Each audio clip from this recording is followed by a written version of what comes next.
வணக்கம் மக்களே, welcome to the வென்சஸ் show. இன்னைக்கு ஷோல நம்ம பார்க்க போறது அனகனக ஒக்க ராஜு அப்படின்ற தெலுங்கு மூவியோட ரிவ்யூ.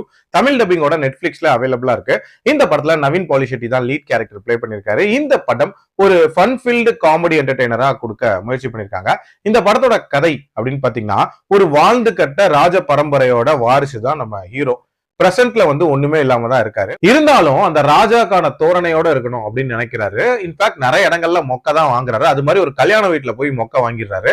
அந்த கல்யாண பையன் வந்து இவரோட ரிலேட்டிவ் தான். அவன் ஒரு பணக்கார வீட்டு பொண்ணை கல்யாணம் பண்ணி லைஃப்ல செட்டில் ஆகுறான். இதே மாதிரி நம்மளும் பண்ணா நம்ம இழந்த அந்த வசதிகள் எல்லாம் திருப்பி பெறலாம் அப்படின்றதுக்காக இவர் பிளான் பண்ணிட்டு இருக்காரு. அந்த டைம்ல தான் மீனாட்சி சௌத்ரிய வந்து பாக்குறாரு. அவங்களும் ஒரு பணக்கார குடும்பத்தை சேர்ந்தவங்க.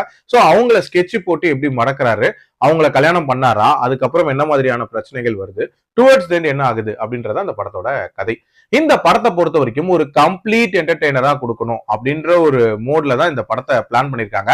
அதுக்கு ஏத்த மாதிரி இவரோட அந்த இனிஷியல் சீக்வன்சஸ் அப்படின்றதெல்லாம் ரொம்பவே ஃபன்னியா இருந்துச்சு அப்படின்னே சொல்லலாம். அதாவது நான் ராஜா, எனக்கு நிறைய சேவகர்கள் வேணும் அப்படின்றதுக்காக இப்ப இருக்கிற வசதிகளை வச்சு என்னென்ன விஷயங்கள் பண்றாருன்ற மாதிரியான சில காட்சிகள் வரும். அதெல்லாமே ஓரளவுக்கு நீட்டா இருந்துச்சு. அதே மாதிரி ஹீரோயினை மடக்கிறதுக்கு இவர் போடக்கூடிய பிளான், அந்த பிளான்ல ஏதாவது சொதப்பல் வந்தா அதை எப்படி சமாளிக்கிறாங்க இப்படின்ற மாதிரி அந்த சீக்வன்சஸையும் நல்லா எடுத்திருந்தாங்க. நவீன் பாலிஷெட்டியை பொறுத்த வரைக்கும் அந்த கேரக்டருக்கு நீட்டா ஃபிட் இருந்தாரு. பட் மீனாட்சி சௌத்ரிக்கு இது ஒரு வித்தியாசமான ரோல், இருந்தாலும் ரொம்ப சூப்பரா பண்ணியிருந்தாங்க. அண்ட் இந்த படத்துல அந்த முக்கியமான கான்ஃபிளிக்ட் இருக்குல்ல, அந்த கான்ஃபிளிக்ட் என்னவா இருக்க போகுது அப்படின்றது கொஞ்சம் கெஸ் பண்ற மாதிரி தான் இருந்துச்சு. பட் இருந்தாலும் அது ரிவீல் ஆகக்கூடிய தருணம் அப்படின்றது இன்ட்ரெஸ்டிங்கா இருந்துச்சு. பட் அதுல இருந்து வெளியே வரதுக்காக இவங்க எடுக்கக்கூடிய முயற்சிகள் அப்படின்ற மாதிரி சில விஷயங்களை காட்டுவாங்க. அந்த போர்ஷன்ஸ் அப்படின்றது பெரிய லெவல்ல இந்த படத்துல இன்ட்ரெஸ்டிங்கா இல்ல. அதே மாதிரி ரொம்ப ஃபன் மோட்ல இந்த கதை போயிட்டு இருக்கும் போது திடீர்னு ஒரு சீரியஸ் போர்ஷன் ஒன்று வரும். அதுவுமே இந்த கதைக்கு பெருசா ஒட்டாத மாதிரியான ஒரு ஃபீல் இருந்துச்சு. இந்த கதையோட மூட கெடுக்கிற மாதிரி தான் இருந்துச்சு. அதே மாதிரி சில தேவையில்லாத சாங் சீக்வன்சஸ் அது இதுலாம் வந்து லோட் பண்ணி வச்சிருந்தாங்க. அதெல்லாம் தவிர்த்திருக்கலாம்.